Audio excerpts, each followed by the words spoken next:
തൃശ്ശൂര് തോറ്റതിന്റെ സങ്കടത്തിൽ തന്നെയാണ് കെ മുരളീധരനുള്ളത്. ഉം. തുടരെ തുടരെ പാർട്ടിയിൽ നിന്ന് അദ്ദേഹത്തിന് കടുത്ത രീതിയിലുള്ള അവഹേളനങ്ങളും ഒരു അതൃപ്തിയുമാണ് ഉണ്ടായിക്കൊണ്ടിരിക്കുന്നത്. പാലക്കാട് ഉപതെരഞ്ഞെടുപ്പിൽ മുരളിയെ തീരുമാനിച്ചു വരുന്നെങ്കിലും പിന്നീട് അദ്ദേഹത്തിൻ്റെ പേര് വിട്ടുമാറ്റി പല പ്രമുഖ നേതാക്കളും. അങ്ങനെ ഒരു സാഹചര്യത്തിൽ മുരളി ചില സത്യങ്ങളൊക്കെ തുറന്നു പറയുകയാണ്. 2016 വട്ടിയൂർക്കാവിൽ മത്സരിക്കവേ ജമായത്ത് ഇസ്ലാമിയുടെയും അതോടൊപ്പം തന്നെ വെൽഫെയർ പാർട്ടിയുടെയൊക്കെ പിന്തുണയോടുകൂടി തന്നെയാണ് താൻ വിജയിച്ചത് എന്നാണ് കെ മുരളീധരൻ വ്യക്തമാക്കുന്നത്. കുമ്മനം രാജശേഖരനാണ് മുരളിക്കെതിരെ വട്ടിയൂർക്കാവിൽ മത്സരിച്ചത്. അല്ല, ഇതൊരു നഗ്ന സത്യമാണ് സത്യത്തിൽ. അതിപ്പം മുരളി വെളിപ്പെടുത്തിയെന്ന് മാത്രമേ ഉള്ളൂ. ഇതിലപ്പുറത്തേക്ക് കോൺഗ്രസിന് എത്രയോ തെരഞ്ഞെടുപ്പുകളിൽ ജമാഅത്തെ ഇസ്ലാമിയും അതുപോലെ തന്നെ വെൽഫെയർ പാർട്ടിയും ഒക്കെ പിന്തുണ കൊടുത്തിട്ടുണ്ട് എന്നുള്ളത് ഇനി തുറന്ന് പറച്ചിലുകളിലൂടെ അറിയാം. ഇവർ തുറന്നു പറയുന്നു എന്നത് മാത്രമാണ്. ഇതിനു മുമ്പേ ജനങ്ങൾക്ക് കാര്യം അറിയാം എന്നുള്ളതാണ്. ഈ വെൽഫെയർ പാർട്ടി അല്ലെങ്കിൽ ഈ പറയുന്ന ജമാഅത്തെ ഇസ്ലാമിയുടെ രാഷ്ട്രീയ മുഖമാണ് വെൽഫെയർ പാർട്ടി. അങ്ങനെ വെൽഫെയർ പാർട്ടിയുടെ തലപ്പത്ത് കുറച്ച് ആളുകളൊക്കെ കൊണ്ടുവന്ന് ഹിന്ദു നാമധാരികളായ ചില ആളുകളൊക്കെ പ്രതിഷ്ഠിച്ച് ഇതൊരു മതേതരത്വ പാർട്ടിയാണെന്നൊക്കെ വരുത്തി തീർക്കാനുള്ള ശ്രമമൊക്കെ ഇവർ നടത്തിയിട്ടുണ്ടായിരുന്നു. പക്ഷേ അതിനെക്കാട്ടൊക്കെ അപ്പുറത്തേക്ക് ഇസ്ലാമിക പ്രബോധനമാണ് ഞങ്ങളുടെ ലക്ഷ്യം എന്ന് ഈ പറയുന്ന ജമാഅത്തെ ഇസ്ലാമി നിരന്തരം പ്രസംഗിച്ചുകൊണ്ടിരിക്കുന്നു. കഴിഞ്ഞ ദിവസം ഈ ജമാഅത്തെ ഇസ്ലാമി അമീറിൻ്റെ ഒരു ഇൻ്റർവ്യൂ ഉണ്ടായിരുന്നു ഒരു പ്രമുഖ ചാനലിൽ. അപ്പോൾ എൻ്റെ ഒരു സുഹൃത്താണ് ആ ഇൻ്റർവ്യൂ എടുത്തത്. അപ്പോൾ അതിൽ അദ്ദേഹം പറയുന്നുണ്ട്, എന്താണ് ജമാഅത്തെ ഇസ്ലാമിയുടെ പ്രശ്നം എന്ന് നിങ്ങൾ പറയണം. ജമാഅത്തെ ഇസ്ലാമി ഒരു മതരാഷ്ട്രവാദം ഒരിക്കലും ഉയർത്തുന്നില്ല. ജമാഅത്തെ ഇസ്ലാമിക്ക് മതപരമായിട്ടുള്ള രാഷ്ട്രീയപരമായി മതത്തെ കൂട്ടിക്കുഴച്ചൊരു എന്താണ് ഫാസിസ്റ്റ് ഭരണകൂടം ഉണ്ടാക്കണം എന്നൊരു നിലപാടില്ല. ഞങ്ങളുടെ ആകെ ലക്ഷ്യം എന്ന് പറയുന്നത് മതപ്രബോധനമാണ് എന്നത് മാത്രമാണ് ഇവർ പറയുന്നത്. ഞാൻ പറഞ്ഞില്ലേ, നമ്മുടെ ജനാധിപത്യപരമായിട്ടുള്ള നമ്മുടെ ഭരണഘടനയിൽ വിശ്വസിച്ച് ജനാധിപത്യത്തിൽ വിശ്വസിച്ച് പോകുന്ന നമുക്ക് ഇത്തരം ആളുകൾക്കെതിരെ നടപടിയെടുക്കാൻ ചില പരിമിതികളുണ്ട്. കാരണം ഇവരെങ്ങനെയാണ് ഇവരുടെ വർഗീയ തീവ്രവാദ നിലപാടുകൾ ആളുകളിലേക്ക് കുത്തിവെക്കുന്നത് അല്ലെങ്കിൽ ഒളിച്ചു കടത്തുന്നത് എന്നത് പഠിക്കേണ്ട വിഷയമാണ്. വളരെ കൃത്യമായി സൈക്കോളജിക്കലി ആണ് ഇവർ കാര്യങ്ങൾ പുറമേ നിന്ന് വളരെ പുരോഗമനവും അതോടൊപ്പം യാതൊരു കുഴപ്പവും തോന്നില്ല എങ്കിൽ ഉള്ളിൽ കൂടി നല്ല പണിയായിരിക്കും പണിയുക. അത് ഈ ദളിതുകളെ കൂട്ടുപിടിച്ചു. ദളിത് സ്നേഹം കുറേ നാൾ കൊണ്ടുവന്നു. പിന്നീട് ഈ പറയുന്ന മാവോയിസ്റ്റ് സ്നേഹം കുറേ നാൾ കൊണ്ടുവന്നു. ഇതിൻ്റെ ഒന്നും പിന്നിൽ ഏതെങ്കിലും ഒരു മാവോയിസ്റ്റിനെ പിടിച്ചിട്ട് അതിൻ്റെ കേസ് നടത്താൻ അവർ പോയിട്ടില്ല. ഏതെങ്കിലും ഒരു ദളിതന് വേണ്ടിയിട്ട് ദളിത് സംഘടനകൾക്ക് വേണ്ടിയിട്ട് ഈ പറയുന്നവർ തെരുവിലിറങ്ങി 2 പ്രതിഷേധം സംഘടിപ്പിക്കും. ദളിത് സ്നേഹമാണ് ഇവരുടെ മുഖമുദ്ര. ദളിത് സ്നേഹത്തിലൂടെ കുറേ കാലം ഈ തീവ്രവാദം ഒളിച്ചു കടത്താൻ നോക്കി. പിന്നീട് ഈ മാവോയിസ്റ്റ് അനുകൂല നിലപാട്, നക്സലൈറ്റുകൾക്ക് അനുകൂലമായിട്ട് കുറേ കാലം നിന്നു. അപ്പോൾ ഒക്കെ ഒരു പുരോഗമന നിലപാട് കിട്ടും. ലെഫ്റ്റ് ലിബറലുകളുടെ ഒരു പിന്തുണ ആർക്ക് കിട്ടും? ഇവർക്ക് കിട്ടും. അങ്ങനെ ഈ പറയുന്ന ലിബറലുകളെല്ലാം കൂടെ ചേർന്നുകൊണ്ട് പിന്നെ ഇവർക്ക് അനുകൂലമായ ഒരു പാത ഒരുങ്ങുന്നു എന്നുള്ള രീതിയിലേക്ക് ഇവർ കൊണ്ടുവന്നു. അങ്ങനെ ഈ പറയുന്ന കുറേ വിപ്ലവ നേതാക്കന്മാരെയൊക്കെ CITUവിൽ നിന്നൊക്കെ അടർത്തിയെടുത്ത് കൊണ്ടുപോകാനൊക്കെ ഇവർക്ക് കഴിഞ്ഞിട്ടുണ്ട്. ഇപ്പം ഗ്രോവാസുവേട്ടൻ വിപ്ലവത്തിൻ്റെ ഒരു തനി മുഖമാണ് വാസുവേട്ടൻ. പക്ഷേ വാസുവേട്ടൻ എന്താ പറ്റിയത്? അദ്ദേഹം SDPIയുടെ ചുമട്ടുതൊഴിലാളി സംഘടന ആയി ബന്ധപ്പെട്ട് SDPIയുടെ തൊഴിലാളി സംഘടനയുമായി ബന്ധപ്പെട്ട് നിൽക്കുന്ന ആളാണ്. അദ്ദേഹത്തിന് അതിലൊരു പ്രശ്നവും തോന്നുന്നില്ല. എങ്ങനെയാണോ അവരുടെ ദാരിദ്ര്യത്തെ മുതലെടുക്കേണ്ടത് അത് ഇവർക്കറിയാം. മാവോയിസ്റ്റുകളുടെ ഒരു ലൈനാണ്. അവർക്ക് SDPIയെ പിന്തുണയ്ക്കുന്നതിൽ യാതൊരു മടിയുമില്ല.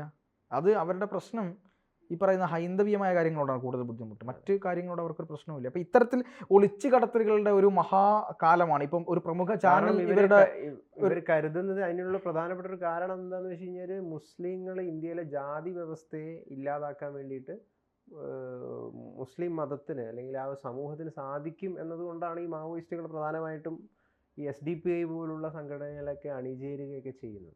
സത്യമാണ്. കാര്യം ഞാൻ പറഞ്ഞു വന്നത്, ഒരു പ്രമുഖ മാധ്യമത്തെ ഇവർ ചേർന്ന് ഇവരുടെ ആശയപ്രചരണം നടത്താൻ വേണ്ടി ഒരു പ്രമുഖ മാധ്യമം തന്നെ അവർ ആരംഭിച്ചു. പത്രമാധ്യമം ആരംഭിച്ചു, മീഡിയ ആരംഭിച്ചു. എന്നിട്ട് അതിലൂടെ ലോകത്തില്ലാത്ത ഒളിച്ചു കടത്തലുകളാണ് നടന്നുകൊണ്ടിരിക്കുന്നത്. എന്നിട്ട് അതിനടിയിൽ വന്നിട്ട് ആളുകൾ പറയുന്ന സത്യസന്ധമായ നിരീക്ഷണം, ഇത്രയ്ക്ക് സത്യം വിളിച്ചു പറയാൻ ആരുണ്ട്, ഇത്രയ്ക്ക് പുരോഗമനപരമായ കാര്യങ്ങൾ വിളിച്ചു പറയാൻ ആരുണ്ട് എന്നൊക്കെ ചോദിച്ച് ഇങ്ങനെ എന്താണ് സ്വയം അഭിമാന പുളകിതമാകുന്ന ഒരു യുവത്വത്തെ നമുക്ക് കാണാൻ വേണ്ടി കഴിയും. ഒരു മുസ്ലിം സമൂഹത്തിലെ മറ്റ് യുവതകൾ പോലും എന്താണ് തീവ്രവാദ നിലപാടിലേക്ക് കൊണ്ടുപോയി എത്തിക്കുന്നു ഈ മാധ്യമം. ഈ KT ജലീലും അതുപോലെ തന്നെ പ്രധാനപ്പെട്ട കുറേ അധികം ആളുകൾ ഇവരെ ശക്തമായി വിമർശിച്ചു. കേരളത്തിൽ ഇത്രയും വർഗീയപരമായ ഒരു കാഴ്ചപ്പാട് കൊണ്ട് നടക്കുന്ന ഒരു മാധ്യമം വേറെ ഇല്ല എന്ന് വരെ പറഞ്ഞു. സത്യമാണ്. മുക്കാലാണോ? കാലാണോ മുക്കാലാണോ എന്നുള്ളത് ആളുകൾ തീരുമാനിക്കട്ടെ. പക്ഷേ ഈ ഈ ഈ ഈ തരത്തിലുള്ള നാറിയ മാധ്യമ പ്രവർത്തനം നടത്തുന്ന ആളുകളും അതിൽ പ്രവർത്തിക്കുന്ന കുറേ ഇടതുപക്ഷ അനുഭാവികളും ഒക്കെ ഉണ്ട്. എങ്ങനെയാണ് ഇവർക്കൊക്കെ ഇതിൽ പ്രവർത്തിക്കാൻ പറ്റുന്നത് എനിക്കറിയില്ല. അങ്ങനെയാണെങ്കിൽ ഇവർ മറ്റുള്ളവരെ ആക്ഷേപിക്കരുത്. ഏതെങ്കിലും തരത്തിൽ ജനം ടി വിയിലോ അല്ലെങ്കിൽ മറ്റു മാധ്യമ പ്രവർത്തനങ്ങളോ പിന്നെ വർക്ക് ചെയ്യുന്ന ഇപ്പോൾ മറുനാടനിലൊക്കെ പോയി അല്ലെങ്കിൽ ഏതെങ്കിലും ഒരു എന്താണ് ഒരു ചാനലുകളിൽ പോയി വർക്ക് ചെയ്യുന്ന ആളുകൾക്കെതിരെ ശക്തമായ ഭീഷണി അല്ലെങ്കിൽ ഇവർ അങ്ങനെയാണ് ഇവർ ഇതാണ് എന്നൊക്കെ പറഞ്ഞു നിൽക്കുന്ന ആളുകൾ അവിടെ പോയി ഞാൻ മതനിരപേക്ഷകനാണ് എന്ന് പറയുന്ന നിലപാടുണ്ട്. പക്ഷേ ഇവിടെ കെ മുരളീധരൻ പറഞ്ഞ കാര്യത്തിലേക്ക് വന്നാൽ മുരളീധരൻ സത്യസന്ധമായി കാര്യം പറഞ്ഞിരിക്കുന്നു. അതായത് ഞങ്ങൾ സുഡാപ്പികളുടെ വോട്ട് വാങ്ങിയിട്ടുണ്ട്. ഉപതെരഞ്ഞെടുപ്പിന് ശേഷം ഉണ്ടായ വിവാദങ്ങൾ മുഴുവൻ ഇതുമായി ബന്ധപ്പെട്ടുള്ളതാണ്. അതിന് തുടക്കമിട്ടത് മുഖ്യമന്ത്രി പിണറായി വിജയൻ തന്നെയാണ്. ലീഗ് ജമാഅത്ത് ഇസ്ലാമിയുമായിട്ടും തീവ്രവാദ സംഘടനകളൊക്കെ ആയിട്ട് ചേർന്ന് പ്രവർത്തിക്കുന്നു എന്നതായിരുന്നല്ലോ മുഖ്യമന്ത്രി പിണറായി വിജയൻ്റെ ഒരു പ്രധാന വിമർശനം, ആരോപണം എന്നൊക്കെ പറയുന്നത്. പിന്നാലെ അത് വലിയ രീതിയിൽ നമ്മൾ ഗോവിന്ദൻ മാസ്റ്റർ പറയുന്നത് കണ്ടു. അങ്ങനെയുള്ള പല പ്രമുഖ നേതാക്കളും ഇതേ കാര്യം തുടർന്ന് പറയുന്നത് നമ്മൾ കേൾക്കുകയും ചെയ്തു. ഏറ്റവും ഒടുവിൽ വിജയരാഘവനാണ് അത് ശക്തമായിട്ട് ആ കാര്യം തുറന്നു പറഞ്ഞത്. അതായത് കോൺഗ്രസിൻ്റെ വിജയത്തിന് വേണ്ടിയിട്ട് തീവ്രവാദ സംഘടനകൾ, അതായത് വയനാട് രാഹുൽ ഗാന്ധിയും പ്രിയങ്ക ഗാന്ധിയും ഡൽഹിയിലേക്ക് എത്തിയത് മുസ്ലിം തീവ്രവാദ സംഘടനകളുടെ സഹായത്തോടു കൂടിയിട്ടാണ്. അതിനെ ഇവിടുത്തെ ഇടതുപക്ഷവും അതോടൊപ്പം തന്നെ മറ്റ് മാധ്യമങ്ങളൊക്കെ ഏത് രീതിയിലാണ് അതിനെ കണ്ടത്? അതായത് വിജയരാഘവൻ RSSന് വേണ്ടി പഠിക്കുന്നു. RSSൻ്റെ പഠന ക്ലാസ്സിലിരുന്ന വിജയരാഘവൻ്റെ പുതിയ വർത്തമാനമാണ് ഇത് എന്നൊക്കെ പറഞ്ഞിട്ടാണ് അത് പറയുന്ന ഒരാൾ പറയുന്ന സത്യസന്ധമാണെങ്കിൽ തന്നെ വിജയരാഘവൻ നേരത്തെ തെറ്റായ നിരവധി കാര്യങ്ങൾ പറഞ്ഞ ഒരാളാണെന്ന് നമുക്കറിയാം. എങ്കിലും അദ്ദേഹം ഒരു സത്യം പറയുമ്പോൾ അതിനെ അംഗീകരിക്കാൻ വേണ്ടിയിട്ട് സാധിക്കുന്നില്ല. അതിനോടൊപ്പം തന്നെ RSSും ഹിന്ദുത്വം എന്നൊക്കെ പറഞ്ഞിട്ട് ഇവർക്ക് ഇവിടുത്തെ ഇടതുപക്ഷത്തിൻ്റെ ഏറ്റവും വലിയ ഈ സോക്കോൾഡ് ഇടതുപക്ഷം ഉണ്ടല്ലോ, നമ്മൾ വലിയ ഓണബി ഇടതുപക്ഷമാണെന്ന് പറയും. ഇവരുടെ ഏറ്റവും വലിയൊരു പ്രശ്നം എന്താണെന്ന് വെച്ച് കഴിഞ്ഞാൽ ഹിന്ദുത്വ തീവ്രവാദം മാത്രമേ ഇവർ കാണുന്നു. മറ്റ് തീവ്രവാദങ്ങളൊന്നും ഇവരുടെ കണ്ണ് പെടൂല എന്നുള്ളതാണ് ഏറ്റവും വലിയൊരു പ്രശ്നം. അതെ ഗൗതമേ, കുപ്പിയിൽ നിന്ന് ഇടതുപക്ഷം തുറന്നു വിട്ട ഭൂതമാണ് ഈ പറയുന്ന സുഡാപ്പിത്തരം അല്ലെങ്കിൽ സുഡാപ്പിവൽക്കരണം. ഇവരെ ഉപയോഗിച്ചുകൊണ്ട് കാലാകാലങ്ങളായി ഭരിച്ചുകൊണ്ടിരുന്നു ഇവർ. ഇപ്പം നേരെ അപ്പുറത്തെ സൈഡിലോട്ട് ഇവർ പോകുന്നു എന്ന് കാണുമ്പോൾ അവർക്ക് ഏതെങ്കിലും തെരഞ്ഞെടുപ്പിൽ ഒരു പിന്തുണ ഇവർ കൊടുക്കുന്നു എന്ന് കാണുമ്പോൾ അപ്പം പറയാൻ തുടങ്ങും എന്ത് ജമാഅത്തെ ഇസ്ലാമി പിന്നെ തേങ്ങാക്കൊല എന്നും പറഞ്ഞു വരും. ഇതേ ജമാഅത്തെ ഇസ്ലാമിയെ, ഇതേ വെൽഫെയർ പാർട്ടിയെ, ഇതേ SDPIയെ കൂട്ടുപിടിച്ച് ഇവരെ എല്ലാവരെയും ഒത്തുചേർന്ന് ഇവർക്കെല്ലാം കൊടുക്കേണ്ടത് കൊടുത്ത് ഉള്ളിൽ പോയി കണ്ട് എന്ത് ചെയ്യും, ഇവർക്ക് വോട്ട് വാങ്ങും. അവർ പറഞ്ഞല്ലോ പിണറായി വിജയൻ വന്ന് ചർച്ച നടത്തിയിട്ടുണ്ട് എന്ന് പറഞ്ഞല്ലോ. അത് മിണ്ടിയില്ലല്ലോ ഇവര് സംസാരിക്കില്ല. കോൺഗ്രസ് ഇപ്പൊ അതേ തന്ത്രം കോൺഗ്രസ് എടുത്ത് പറ്റുകയാണ്. ഇപ്പൊ കംപ്ലീറ്റ് കോൺഗ്രസ് അവരെ ഹൈജാക്ക് ചെയ്ത് കഴിഞ്ഞു. ഇത് വേറൊരു കാര്യമുണ്ട്. കേരളത്തിലെ ചില പ്രമുഖരായിട്ടുള്ള മാധ്യമ പ്രവർത്തകർ പറയുന്നത് ഇസ്ലാമിക തീവ്രവാദം എന്ന് പറയുന്നത്, ഇസ്ലാമിക വർഗീയത എന്ന് പറയുന്നത് ഈ ഹിന്ദു വർഗീയതയുമായി കൂട്ടിക്കുവയ്ക്കേണ്ട ഒന്നല്ല. അത് അതിജീവനത്തിന്റെ വർഗീയതയാണ്. ഹിന്ദു വർഗീയത, ഭൂരിപക്ഷ വർഗീയതയാണ് ഏറ്റവും കൂടുതൽ പ്രശ്നം എന്ന് പറയുന്നുണ്ട്. ഭൂരിപക്ഷ വർഗീയതയാണ് ഏറ്റവും കൂടുതൽ പ്രശ്നം. അങ്ങനെയാണെങ്കിൽ ലോകത്ത് ഏറ്റവും കൂടുതൽ ഭൂരിപക്ഷമായി നമ്മൾ കണക്കാക്കേണ്ടത് ആരെയാണ്? അത് നോക്കണം. ഒന്ന്. രണ്ടാമത്തത് കുത്തക. രണ്ടാമത്തെ തീവ്രവാദത്തിന്റെ കുത്തക തന്നെ ഇവർക്കാണ്. ഒന്ന്. രണ്ടാമത്തത് ഈ ഹിന്ദു വർഗീയവാദം, ഹിന്ദുക്കൾക്കിടയിൽ വർഗീയവാദം ഇല്ലെന്ന് ഞാൻ പറയുന്നില്ല. കാരണം അത് വരുത്തി വെച്ചതാണ്. ഒരുപാട് കാരണങ്ങളിലൂടെ വരുത്തി വെച്ചതാണ്. കാരണം മുഗൾ ഭരണം തൊട്ട് ഇങ്ങോട്ട് പിന്നെ ഒരുപാട് അധിനിവേശങ്ങളിലൂടെ ചരിത്രമുണ്ട്. അധിനിവേശങ്ങളുടെ ചരിത്രം, ചോരയുടെ ചരിത്രമുണ്ട്.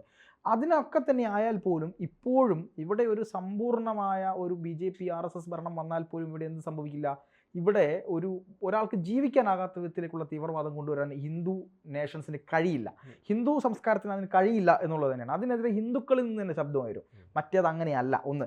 രണ്ടാമത്തത് പറഞ്ഞ പോലെ വട്ടിയൂർക്കാവിൽ ഇവർക്ക് പിന്തുണ കൊടുത്തു എന്ന് പറഞ്ഞില്ലേ? വട്ടിയൂർക്കാവിൽ ഇവർ പിന്തുണ വാങ്ങി ഇവർ വിജയിച്ചിരിക്കുന്നു. യാതൊരു ഉളുപ്പുമില്ലാതെ ഞങ്ങൾ RSSന്റെ വർഗീയതക്കെതിരെ ഞങ്ങൾ സുഡാപ്പികളുടെ മതേതരത്വ വർഗീയത ഉളുപ്പില്ലാതെ 2006 തോന്നുന്നു മുഖ്യമന്ത്രി പിണറായി വിജയൻ, ഇപ്പം വലിയ രീതിയിൽ ജമാഅത്തിനെയൊക്കെ കുറ്റം പറയുന്ന പിണറായി വിജയൻ തന്നെ ബൈറ്റ് മാധ്യമങ്ങളെല്ലാം പുറത്തുവിട്ടതാണ്.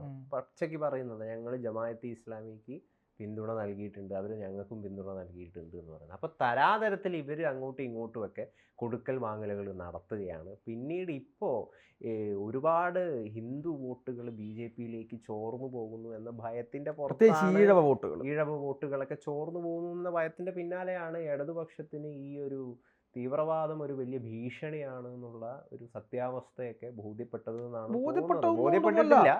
വോട്ട് പോകുന്നുള്ളത് കൊണ്ടാണ്. അതെ. വോട്ട് പോകുന്നു എന്നുള്ളത് ബോധ്യപ്പെട്ടു. വോട്ട് പോകുന്നുള്ളത് ബോധ്യപ്പെട്ടു. വോട്ട് പോയില്ലെങ്കിൽ ഇത് തീവ്രവാദം നല്ലതാ. കാര്യം അല്ലെങ്കിൽ തീവ്രവാദം കുഴപ്പമില്ല. ഇപ്പം അടുത്തൊരു തെരഞ്ഞെടുപ്പ് ഇവർ പിന്തുണ പ്രഖ്യാപിച്ച ഇവർ നല്ലതാ, ഒരു പ്രശ്നവുമില്ല.